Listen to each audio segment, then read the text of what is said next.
And near as delicious as there you go. What? a bottle of Grey Goose. But That's debatable. I chug one of these every night. I do love puffing. Yeah. That's also what I do every night.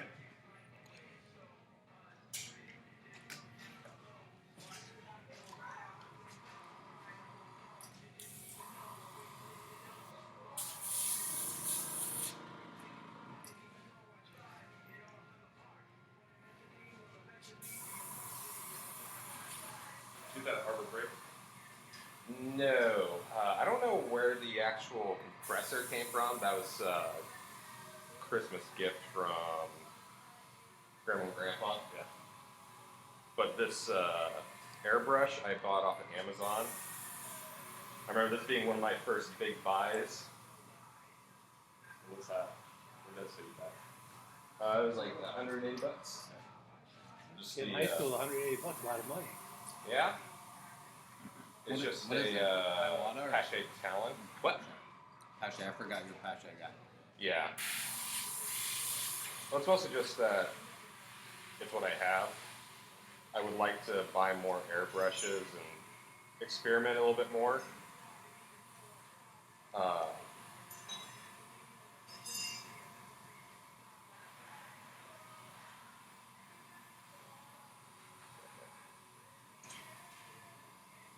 Sorry, I'm probably going to space in and out as I focus on getting into all the nooks and crannies.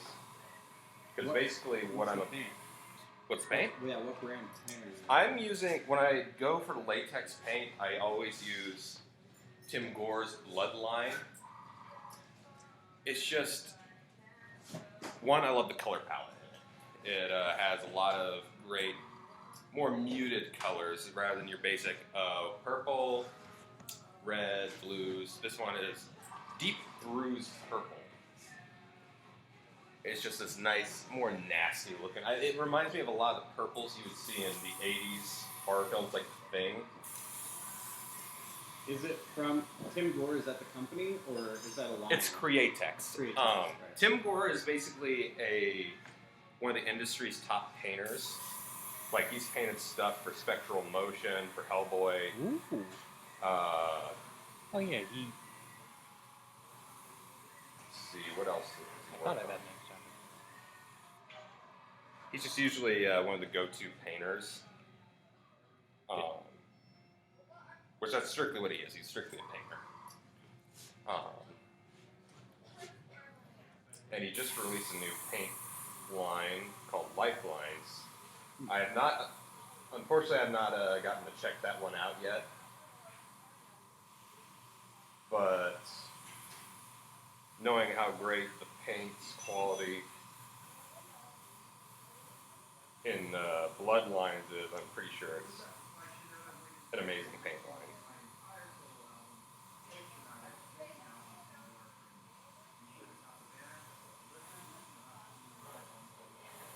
So basically what I'm doing right now is I'm going in with the undertones, and what I'm going to do over all this is I'm going to go in with some dry brushing.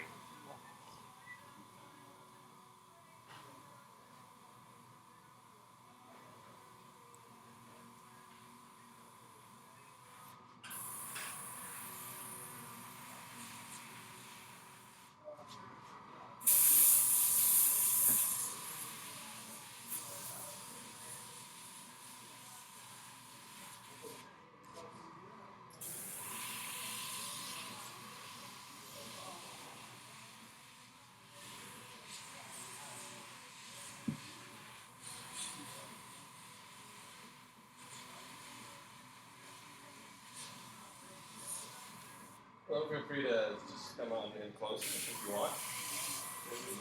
I think I'll get in trouble if I look. They was tired. We'll let it slide.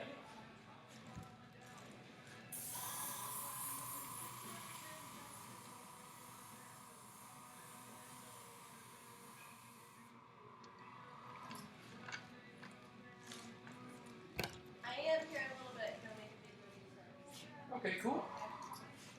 Is it Facebook Live or? Ah, okay. Just a video. I'll ask Raven what she wants. All right. Is this gonna be a regular series that you do out here? Yeah, I'm thinking basically over the next year, I'm gonna work on my own line of stuff. Like I just released my Monster Ashtray line. I saw that. Those are cool. Yeah, it's actually people are taking to it, so I'm happy, and they're liking some of the paint options there. Where do you sell usually? Yeah, Facebook Market, on Instagram. People can just hit me up. I'm working on getting my own store, Like a physical store or like a web store? web store. Okay. I would love to do a physical store. Oh, but wouldn't that be awesome? That's just not in the cards yet. And I'm thinking about doing some festival convention booths. I know I'm wanting to do some puppets, like hand puppets. Yeah. First one, again, going back to Deadly Spawn. Because I just love the design of that weird, nasty monster worm thing. Would you like to meet Ted Bowles who did Deadly Spawn? Say what? Would you like to be put in contact with Ted Bowles who did Deadly Spawn? Oh, sure. I'll email him when I get home. Do we have an email address or just Facebook? I have an email address. 1 second. I'll just message you on Facebook. Right. Because I had to get a new email because it had come to my attention recently that my old email is screwy and doesn't like to send emails. Ian can testify to that. Servers. God dang servers. A lot better than a stamp in an envelope, though. Yeah. Sometimes.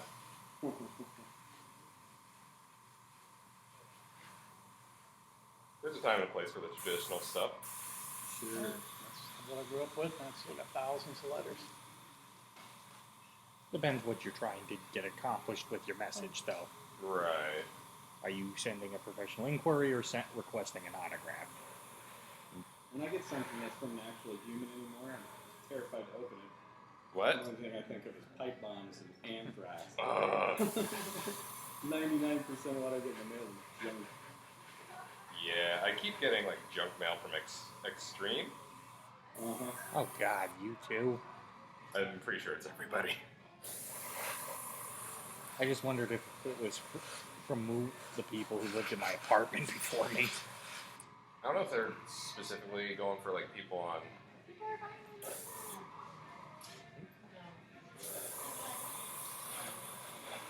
Does this guy have a name? Backwoods Brutalizer number 2 for now, but it might change. Son of. Because it looked, as I was sculpting it, it looked like a lot like a mask that I had done. It was around the time I did that big pig guy. Oh, yeah. Yeah. It was that big hairy guy with bloody mouth, so I was like, oh, he kind of looks similar to him, so why not just say it's a remake of that guy? And I still want one of those. unfortunately, I had to toss the mold because it just got to a point where it degraded too much. The Hog Wild one? Yeah, Hog Wild. Oh, man. How many prints do you have of it? I still have one casting, the original. I'm not even keeping that one. Yeah, Couldn't you just recast it? you could recast it. How much better off this sculpting? What? Like some of your castings. That's actually something that has been a popular topic on some of the Facebook groups, unfortunately. Some people have bought blanks. That's why a lot of people won't sell blank copies. Because you get a lot of people that are like, hey, can I get a blank? Because I really want to paint one up myself. And what they're really wanting is to recast it and just sell it themselves. Which is just makes no. I never. It's just that. Yeah, it's that plain and simple, and I just never understood that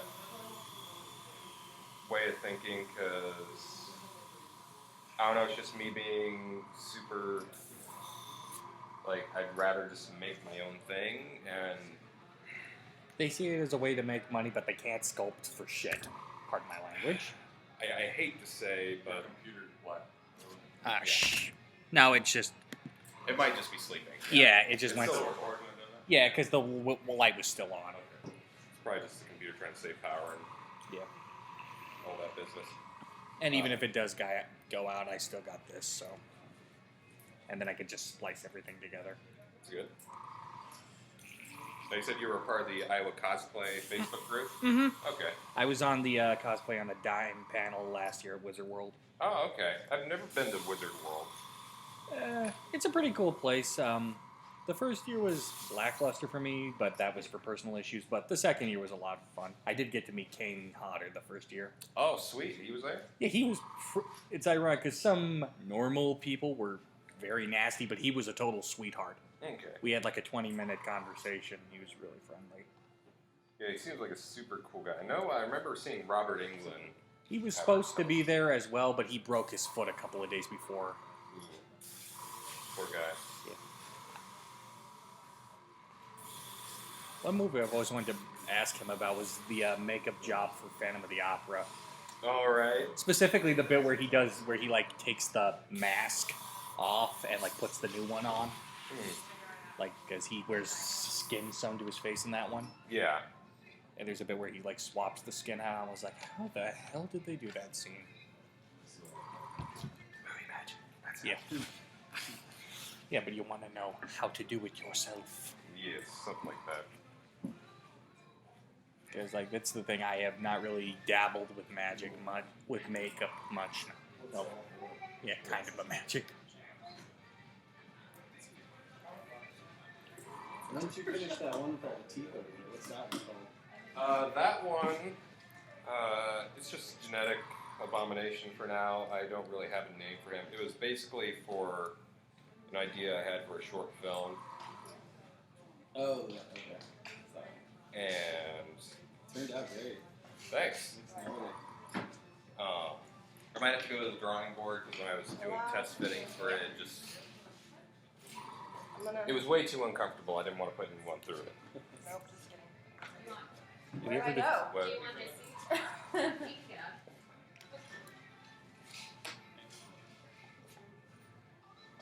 Right here. This is good. No, you stay seated. You look a little scared, Mercedes. roll. So starting live video. We're live. Oh, we're doing Facebook Live? Yeah. Alright. Sweet. Hope everybody in the live Facebooks enjoys this.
You know, with just the purple on it right now, it kind of looks like the Chatterer from Hellraiser.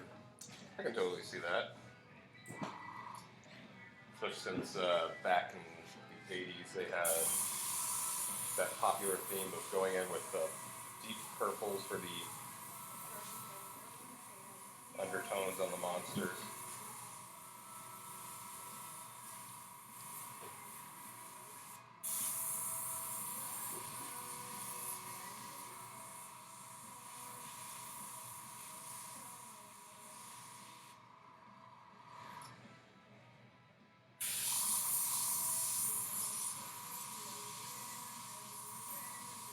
Right now,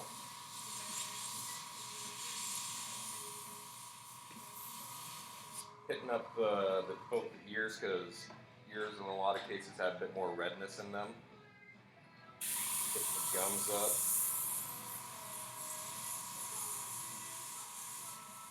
I guess that makes sense. It's it's a thinner area of skin. Yeah. Mostly being cartilage and all.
You go to Transworld this year?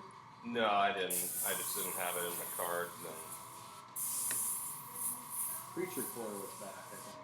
Oh yeah, with why am I blanking out on his name? Robert Kurtzman. Mm-hmm. Nightmare, of course, had their catalog printed to look like a vinyl album. Oh really? This year, yeah. Well, they did that last year too. Did they? Been, Okay. yeah. I actually talked recently to Josh about his plans for next year. I saw they had a couple new masks from Jonathan Fuller for their Chud tribute. And they had a mask sculpted by Jordu.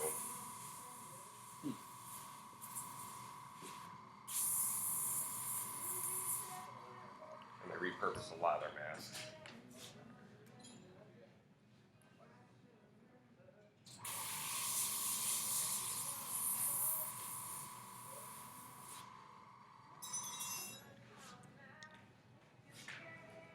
Collier, how long have you been doing this? Let me think. Mental gymnastics time. There you go. I want to say close to maybe 10 years now, just tinkering. I've been doing this professionally. I think it's been 2 years now. So do you sell these then, or do you just Yeah. make them as a hobby? I sell them. How much does one of your masks normally cost? Let's see. This guy, once he's finished, will probably be. I haven't gotten the price point for it yet because I gotta figure out what type of fur I'm gonna be using. Right. But I'm guessing in the ballpark range between 150 and 180. Well, it's high quality stuff for sure. Yeah. It since every mask is hand painted to finish. This isn't a case like with the big companies where it's all from China and Mass produced. yeah, at least the big mask making companies. Right. There's still a lot of big companies here in the United States that hand paint every one to finish. Guess it also depends on how many you gotta make and put out. Yeah. Like, you're making original stuff, you're not making Michael Myers masks. Yeah, that and also this is more of a collector-y type of thing. Just gotta clean off the detail. But yeah, people sometimes don't get you pay for the quality of the item. They don't get. How am I? I'm trying to make. Yeah. Point. Fortunately, I haven't been running into as much of those people lately Yeah. that are like, yeah, can I get it for cheap? Like, I don't get why I have to pay this much for something. I can get my cousin to do this for $20. Yeah, there's a lot of labor and materials that go into this. Yeah. Time. Think all the exposure you can get. Yeah. Oh god. That's yeah. a good old classic meme of. As in, pay a rent on Yeah, exposure. that's a frequent joke on the Replica Prop Forum Facebook page. Yeah, I'm sure. I want But- to say people die of exposure. That is a fact. That was brilliant timing, sir. Well, I hardly ever send out review copies of my magazine. Okay, now I remember. The joke, the meme joke is like someone. It says, Hello, guys. How you doing? Doing good. For those of you just showing up, I just laid down an initial undertone because what I'm going to do is I'm going to dry brush over it. And feel free to ask me questions as we go. Do you have a shop here? No, I don't have a shop. I run all out of my home. Which I did in Florida. Yeah. Special effects. Yeah. That's what. I'm Put making the red light on. Oh, I gotta go. Yeah. Gotta go see that. Well, I'm glad that people are showing up and enjoying. Actually, right now I'm in transition. I'm thinking of heading more into mask and novelties rather than special effects. Can I take pictures? Sure, of course. As you can see, he's got some other stuff, other masks he's made around too. And you guys can feel free to move closer, bring chairs around. It's totally okay. Yeah, please feel free to get comfortable, take a seat. Okay.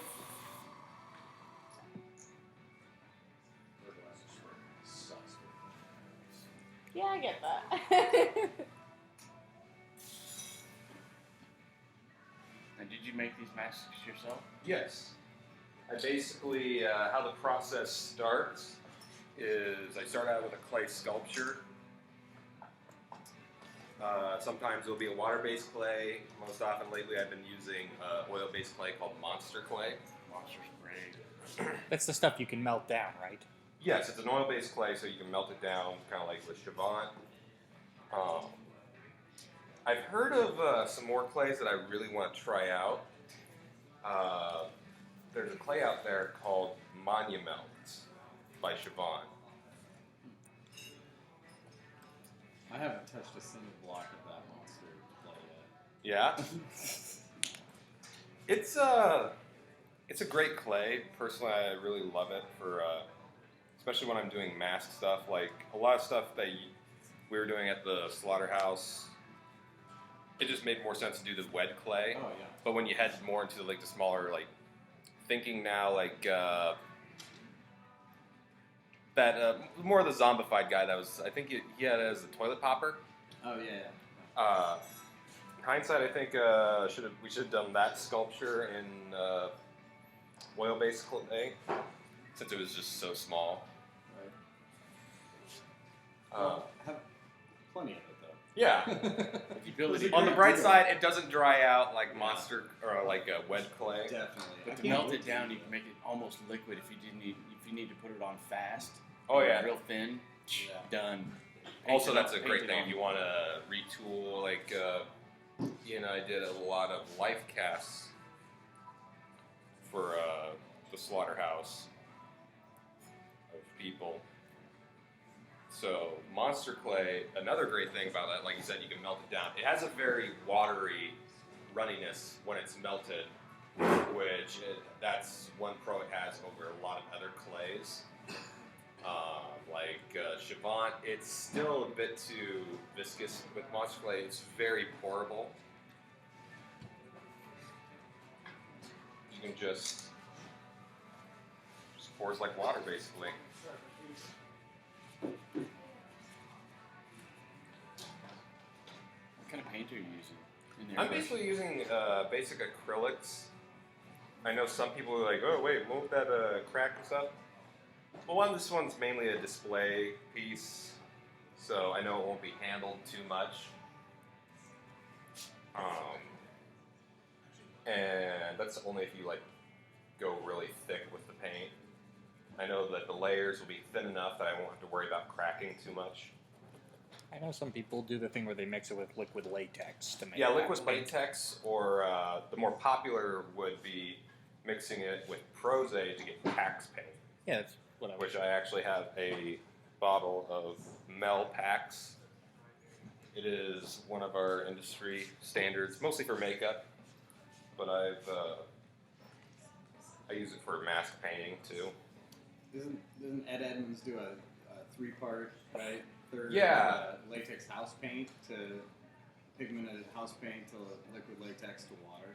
Yeah, that's a great point that Ian brought up. Ed Edmonds of Distortions Unlimited, he does that house paint mix. It's basically the same principle, like you said, with mixing acrylics with latex.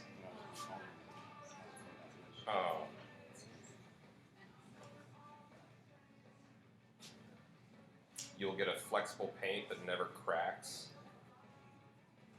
It's probably best to do latex mixed with paint because you'll get probably a stronger bond since you're sticking something that has latex mixed into it, to a latex piece.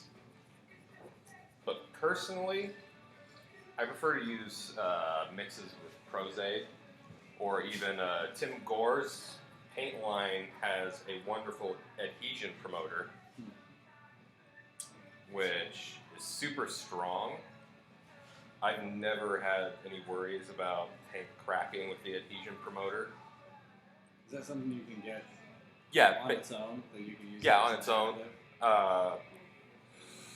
You can go to the Createx's site or any place that is selling Tim Gore's Bloodline. Like a lot of the special effects warehouses, like I think Biddy Mold supplies Tim Gore's Bloodline. I know the American Fine Arts Foundry has Tim Gore's Bloodline.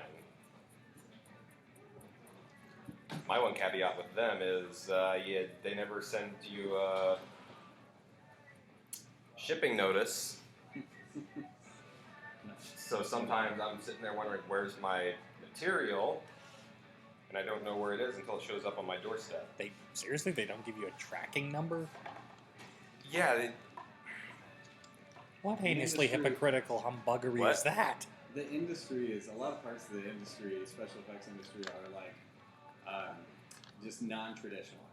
I guess Yeah. is probably the best way to put it. So you really have to follow up a lot with the companies. Oh, yeah. Because it's exploded so quickly, there's no real infrastructure for it other than like film and theater. And so it can be problematic. Yeah, well, for a while it was like kind of a very niche thing where not a lot of people were doing it. I don't know, maybe like 100 people at most were doing this stuff. So business is probably booming for a lot of these companies, and they're trying to keep up with it. Probably doesn't help with shows like Face Off kind of bringing an eye to it. Then geek culture is incredibly strong right now. Just take a look at Hollywood and all the superhero movies. So you got a lot of these people that are just like cosplayers wanting to replicate their favorite characters. So they're learning all these techniques, which is awesome, I think. That's what I'm here for. So have you ever thought about like eventually going into costume design type of thing? Are you talking about like cosplay? More or less like if you got an offer to make this kind of stuff for movies or something like that. Is that Oh, something like you would for take into special consideration? effects for movies. Yeah. Yeah, of course. That's how we all start. How we're all like, oh, I want to start making. I want to make the next Frankenstein monster. I want to make the next Alien, the next Right. Predator. What, didn't you say this werewolf was for, like, a something? It was for a documentary. I'll answer her question first. I did get into it for movies, but I found that where my biggest passion comes with doing my own masks.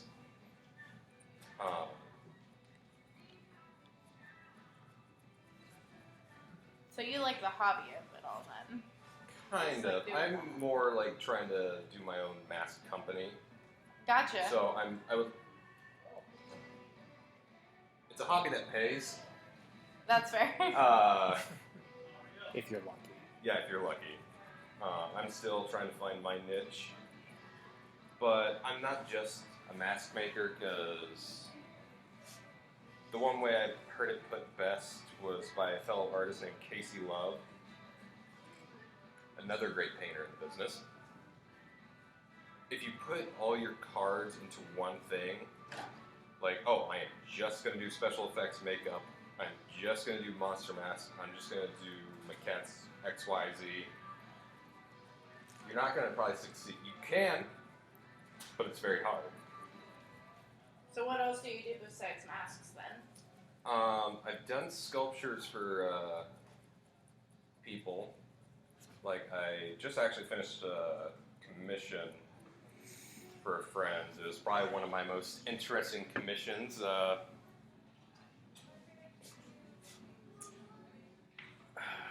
trying to find a very... Tactful. Yeah, I guess way of putting it. Let's just say it was a sketch of a cow and an elk, and Okay. you guys can finish the blanks. Sure. Alrighty then. It was a big joke with a friend, and he was like, "Can you do that?" I was like, "I guess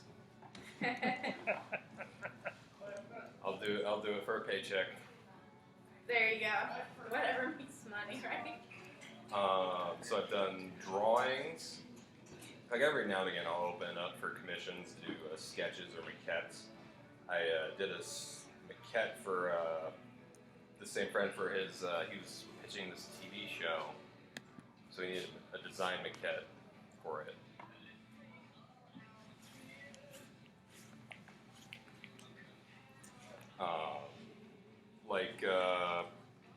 He mentioned, I did this werewolf mask over here.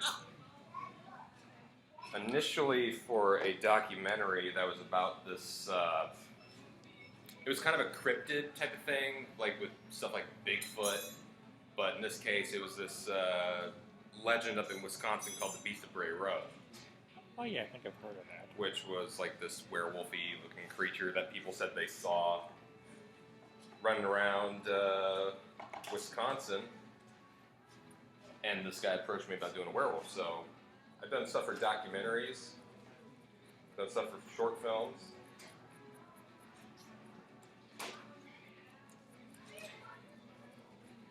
So what were these ones done for? Were these ones just done for a hobby, or were these done for special projects too? The one with the big gnarly set of teeth was originally for a short film concept I had. What was the concept for it? It was basically, the idea was there's going to be like this sci-fi horror with this genetic use. I've always been fascinated with the idea of genetic modification. Okay. So I'm not sure if that's going to be the actual storyline we go with, but I guess the gimmick of it was going to be this POV horror film, kind of like the style of Hardcore Henry, Okay. But I noticed a lot of horror movies that did this concept, they did it all from either the monster's perspective or the killer's perspective. And I was like, that's not scary. Yeah, that's What's scary is if you were seeing through the victim's perspective. So that was kind of the concept, but that's kind of fell under the wayside recently. As a lot of film work does.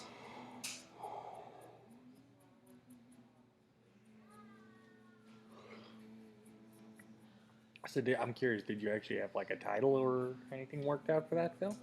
There was a working title, but it was just POV.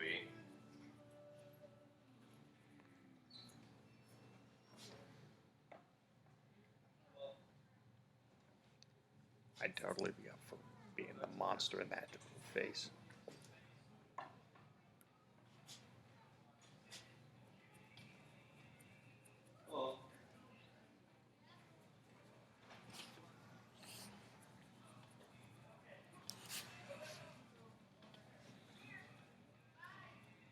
So you sell these masks at somewhere where someone? Yeah, I sell them.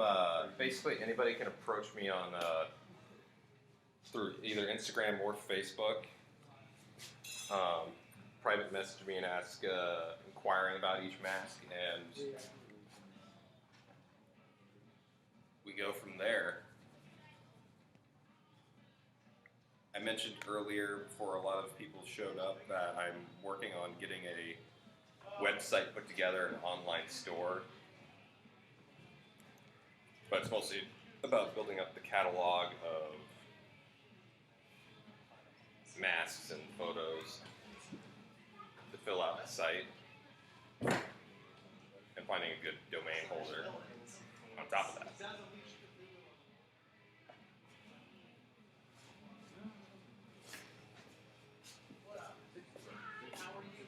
Which the primary focus this year is just to focus on getting a good catalog together first.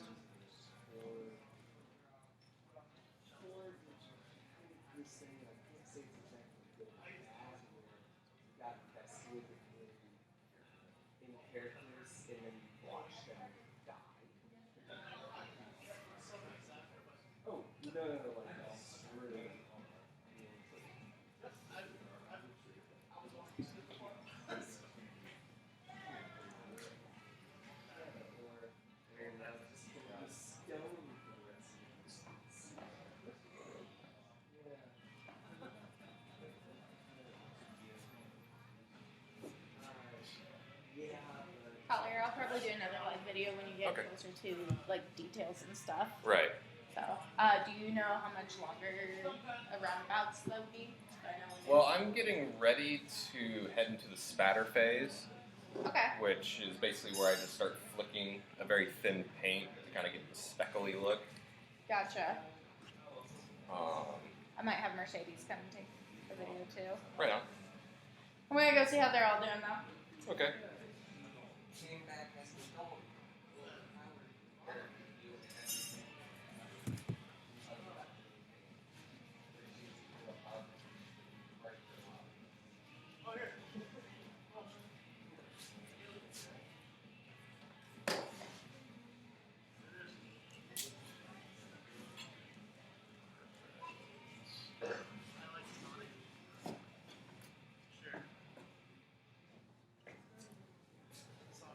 Alright, now I think we're going to do some shading.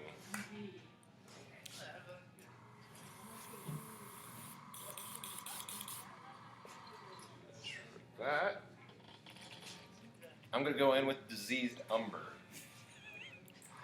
which is kind of a very gross greenish color, which has a little tip that was passed on to me by a lot of my teachers. A lot of great guys in the industry. What a lot of skin tones miss, and a lot of people don't think of when they're painting realistic flesh tones, is green. Yeah. which, of course, that varies from person to person. There's a lot of people that actually have a bit more green in their skin tone, which if somebody has a bit more of a, I want to say, closer to what looks like a grayer complexion, they have a bit more green in their skin.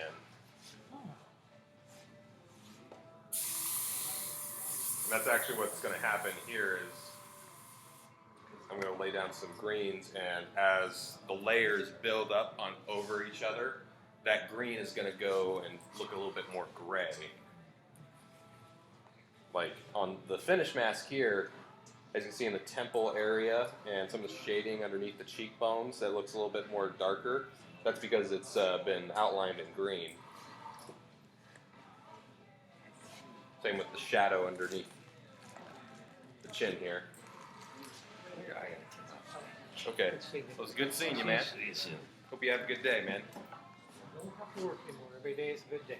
If any of you guys are interested in old horror films, hit up Richard Clemenson over here. He runs a magazine out of his basement called Little Shop of Horrors. All about 47 years we've been doing it since I got out of the Yeah. army during Vietnam. Can we get a shot of the mask? We faced that kind of around a hammer match by our Nick Harvey and Roy Ashton for the Curse of the Werewolf hammer in 1960. Thanks, man. oh yeah. Take care, man. Yeah, go ahead.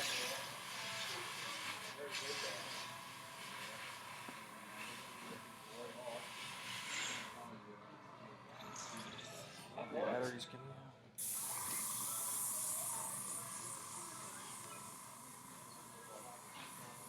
And I'm gonna switch to my phone. Now.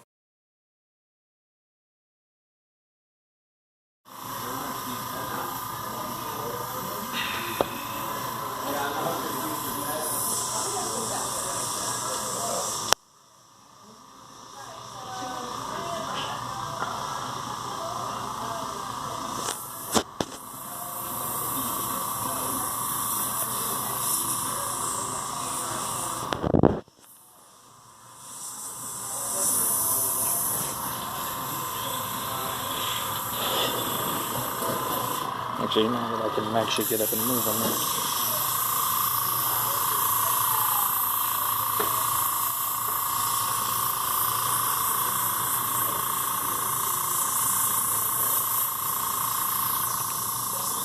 Oh, I did.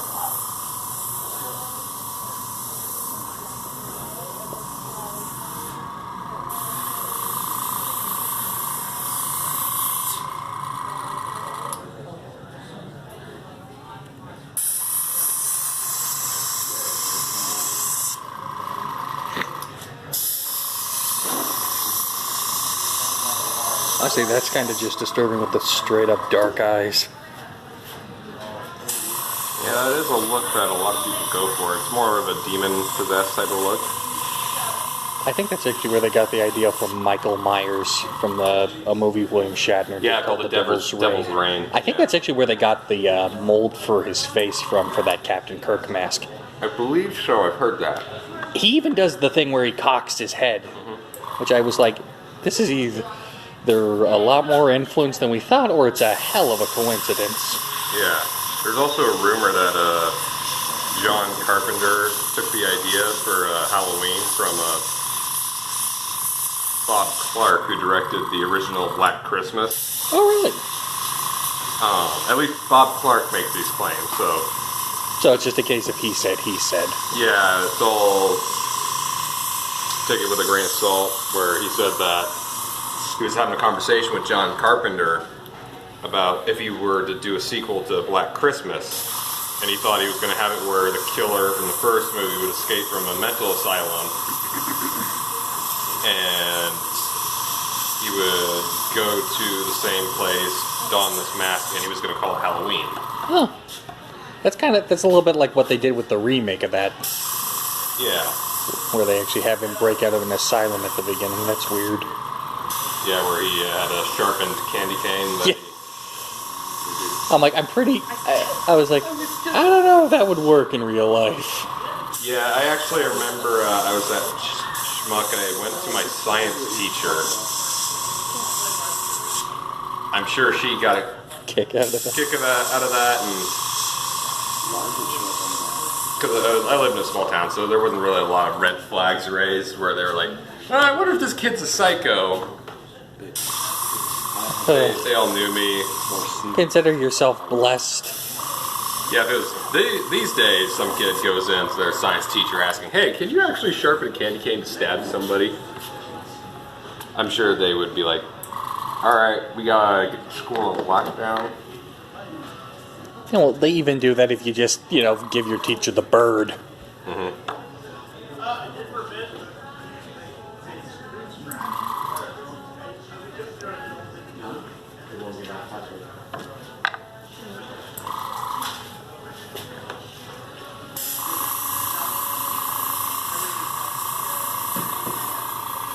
That is cool.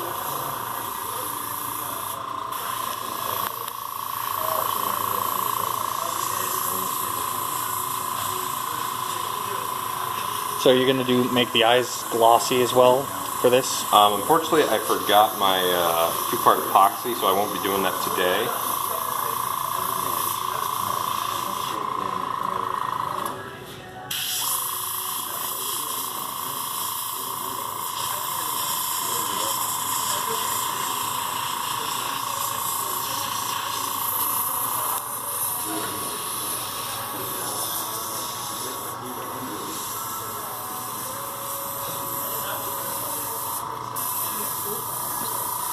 I'll say this is actually a little easier because now I can actually show what you're doing close up. Sorry, what? It's easier to shoot now because I can actually get close up and show what you're really doing. Right. For anyone who's curious about the process. Right. That couldn't unfortunately make it. Yeah.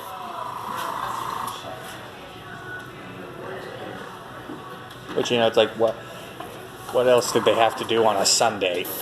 There's a lot that people can do on a Sunday. Yeah, we gotta go move furniture now. Oh, gotta head out? Yeah.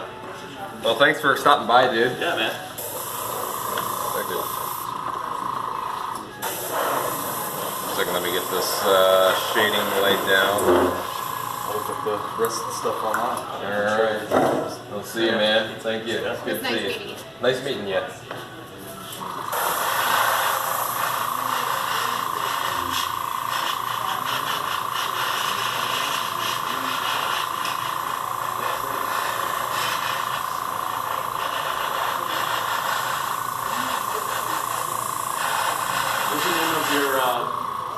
What is your name again? I'm Collier Wilmes. Do you have a business card? I do, but I'll just take a picture of it. yeah, I don't. Well, you can keep it. I gotta get rid of them for one. But a lot of the information is outdated. Okay, what My email is not the same. I actually had to recently change a lot of the information. the Facebook is and the Instagram is the same? Instagram's the same. Facebook is not. I have a new Facebook page called Blood, Sweat, and Special Effects. Is that effect spelled or FX? FX spelled. Okay. Kind of like the TV channel, FX. Yeah, okay.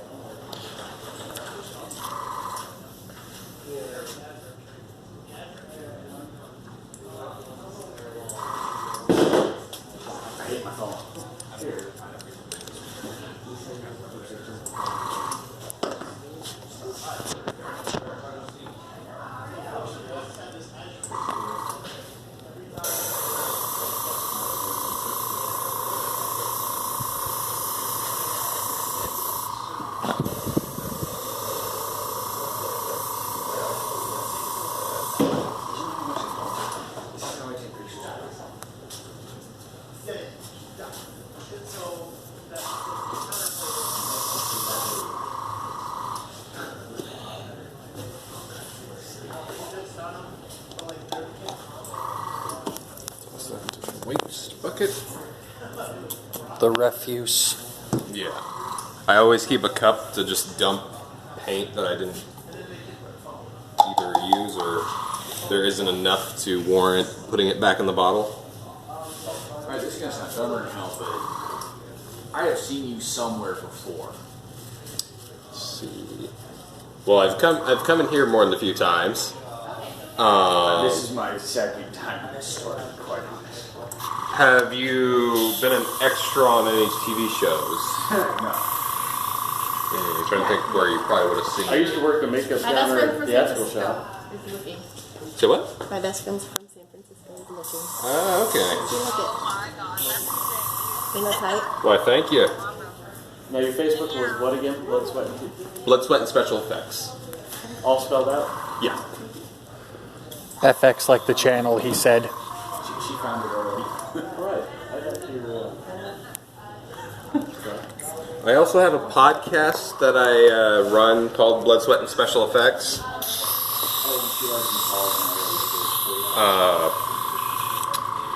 I need to get back to editing because I have a booth there last year. I was there for a day. That might have been where I I also, have you ever been to the store Tacopocalypse? No, but it sounds freaking amazing right now. Well, you're out of luck because it's closed. Oh, come on, don't do that, dude. I was gonna say, if you ever been through there, you probably see me working when I worked there.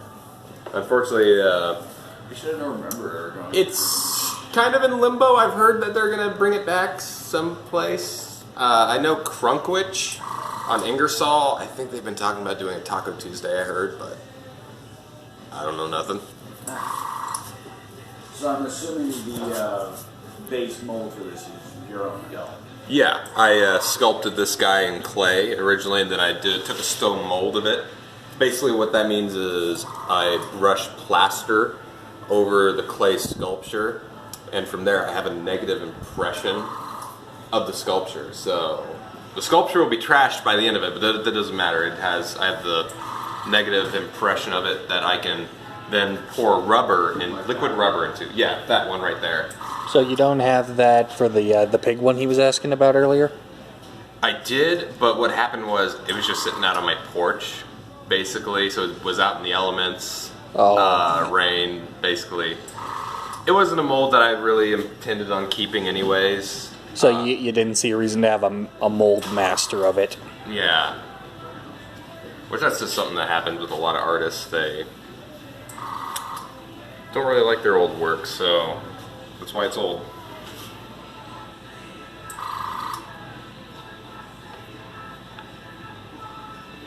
Which maybe I should have taken a paint master of it, but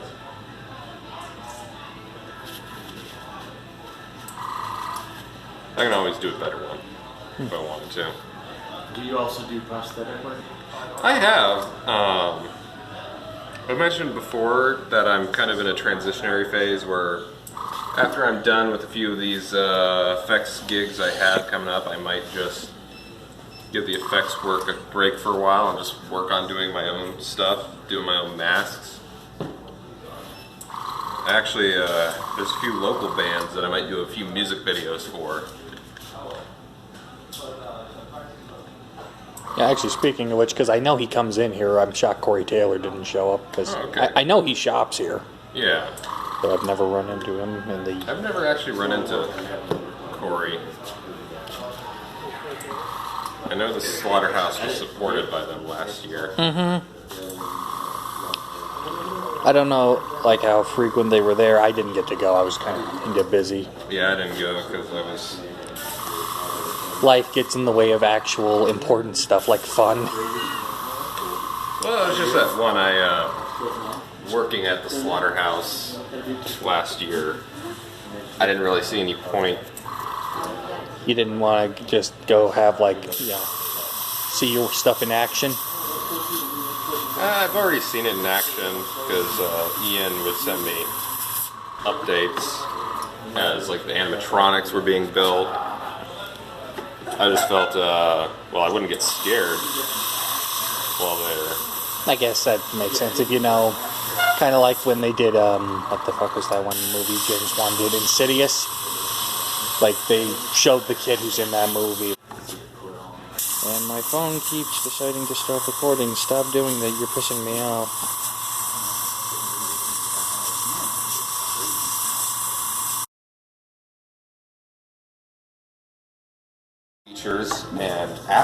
that, I take a material. Most often, I'll do it in stone, which is a very high density plaster. Yeah. Usually, the kind I use, if there's anybody who's wanting to try their hand out there, is Ultra Cal 30. It's one of the most common plasters you can find on the internet. A lot of these effects warehouses stock them. You can go to Monster Makers. I predominantly go to Biddy Mold Supply, just because they're the closest to me. Here in Iowa, I can get a shipment from Biddy within a couple days. And with Ultra Cal 30, I just start painting the plaster over the sculpture after I sprayed it with a clear coat. And from there, I'll have a negative impression of the sculpture, because after that the sculpture's trashed. It's gone. Right. Then the clays, depending on what clay I use, predominantly I use Monster Clay, which is an oil-based clay that I can melt down in an oven. That clay from the sculpture is melted back, so I can reuse it for a new sculpture. Repurposing, I love it. Yeah. That's another pro to sculpting in oil clay, with because you can also do it in water-based clay, which the predominant water clay that people go to in the industry is WED clay. WED stands for Walter E. Disney. That is the company that founded it, because it was used for the Disney parks when they were sculpting their big animatronics. Oh, really? They were like, we need this clay that we can sculpt fast in it, we can get a lot of detail in it, but water-based, so it's cheap in bulk. So the Disney company came up with that. That's usually what the industry goes to. Do they still use that there? Yeah. Huh. It's become an industry standard. We use it primarily for a lot of big sculptures, like, say if they wanted to do a big T-Rex sculpture for a Jurassic Park movie, they'd probably go straight to WED.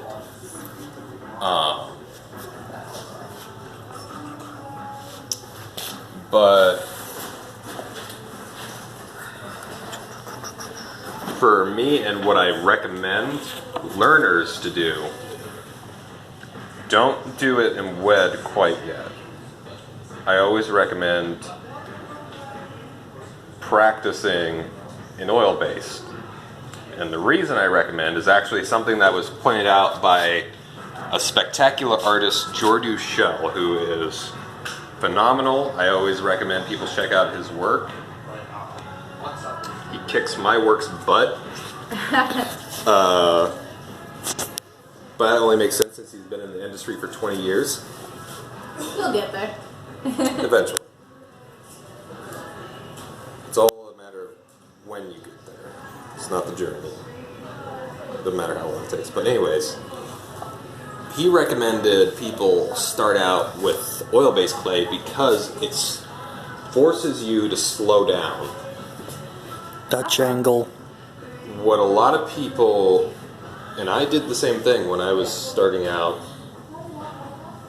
and I was even guilty of this very recently, they would rush through the sculpture just so they can cast it and paint it.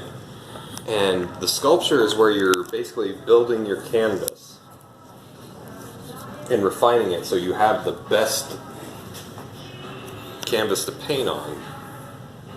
And if you rush these big forms, because you need to make sure they're all tight and very as anatomically accurate as you can.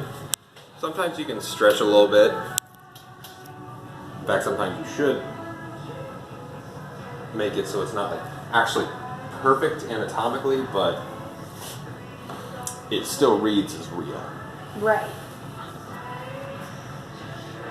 This is a great shot, by the way. Thanks. I'll see if I can get like a still of that, because it's...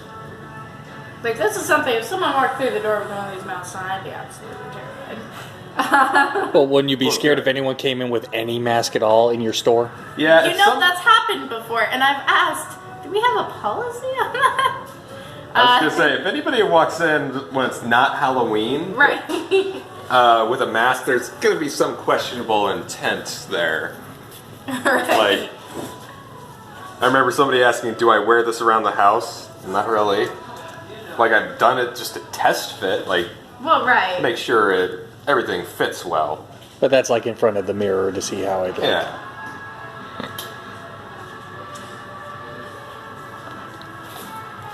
Like, for the most part, I'm just a regular guy when I'm at home and chilling at my desk doing all this stuff. Except you're kind of a Dr. Frankenstein with latex. I guess. There is kind of always that mentality, especially when you, like when I was going over the process of how it's made. Once you get to that process where you've made the stone mold and then you get your first raw pull of latex or silicone, whatever you cast your mask in, there's kind of like that bit of adrenaline rush. Like, a lot of guys in the business, me included, we still say we get that rush when we were a kid and we were first learning this stuff. When we first pull that mask out of the mold, it's like... It's alive! Kind of, it's like that, it's a live feeling. If anybody has seen the original... James Whale classic. Yeah, James Whale classic. That moment when, especially I like the uncut version. Where he says, "Oh God, now I know what it feels like to be God." That feeling. I find it weird it wasn't until the Legacy collection of that came out that we finally got to hear the uncut version. Yeah. Well, I get why, because especially back then, yeah, but people were a bit more superstitious. Yeah, scared of the church. Would have been read as religiously blasphemous. Like, a lot of stuff was cut out of the original King Kong. Yeah, like the bits where he's like putting people in his mouth or yanking Anne's clothes off. Yeah, and there's still that infamous scene called the Spider Pit. I was just watching something about that before I came in. I'm like, ugh. Yeah, I always loved the old classic King Kong. Yeah, it's like how every couple of years we get a teaser that there's a copy of London After Midnight out there, and it's like, will you stop, please? Either find it or don't write anything about it. Well, people always have their little hopes, clickbaity articles, I guess. Yeah. But do they have to torture us actual practical effects people so much? Yes, they have to. It's a sadomasochistic thing. I will say, if money was not an object, I would love to buy Lon Chaney's makeup kit because it still exists. Yeah. I don't know. I think it should stay where, because it's in makeup effects. I'm pretty sure I remember seeing it at IMAX. Yeah, well, I mean, if it ever came up for sale, right? Like, because that's like the holy grail. Because that's every character he ever did, he made out of that kit. I mean, if I were to say buy it, I would make sure it's somewhere like in a museum, preserved. That is something that definitely the world needs to enjoy. Yep. I definitely want to get to see it in person one day, though. Yeah. Apparently, I think he actually did teach Lon Jr. how to do makeup. I think there was one movie where he was going to do his own makeup, but they wouldn't let him do it for some union reason. But it was apparently a really good job. I think you might be thinking of... It was on. They mentioned this on the Wolfman DVD, the 75th anniversary one. Where I can't remember which film it was, but I remember there's it's like something BC where he was going to do his own makeup. So, assuming, and it was apparently very effective, but there was like a union reason he couldn't. The union's always getting in the way. Seriously, I mean, he's Lon Chaney Jr. I think if anyone's going to know how to do makeup, it's the son of the master. Well, if it wasn't for that, we wouldn't get the great Jack Pierce makeups. Of course, true. But then, of course, they offered him a job working for Jack to bring him back, working under someone else, which I've always found very disconcerting. I mean, this is the guy who made you your monsters and made your fortune, people. A little respect. I still remember the first time I ever saw Frankenstein, and I saw that bit where we get the first look at the monster's face.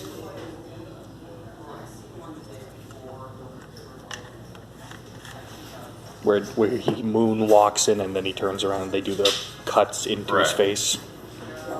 She's looking at us like, what the hell are these two talking about? Hey, I'm here. I'm here. She's here. She's doing her job, man. I'm trying. Videotaping this and stuffs for all the good people out in Facebook land. Yeah, people who are interested in cosplay or even just horror in general. We have our buying center guy, Bo, also one of our Actually, I should probably ask if you managers. object to... What's that? Because I'm shooting him. I turned the camera. I was like, oh, crap. I should probably ask her first You're before. okay. Okay, then. We have our buying center guy, who's also a manager. His name's Bo. He's super into horror and stuff like that. He would have loved to come today, but unfortunately, I couldn't have made it. But just anything horror, he's super into, and he will talk to you for hours about this stuff. And I know he will. People who are like that are pretty fanatical. Like Yeah. me, for example, I'm obsessed with this stuff. I'm sure he'd love Clearly. that too. I'll have to tag him in this later. Yeah, I mean... I don't know what it is about horror in particular that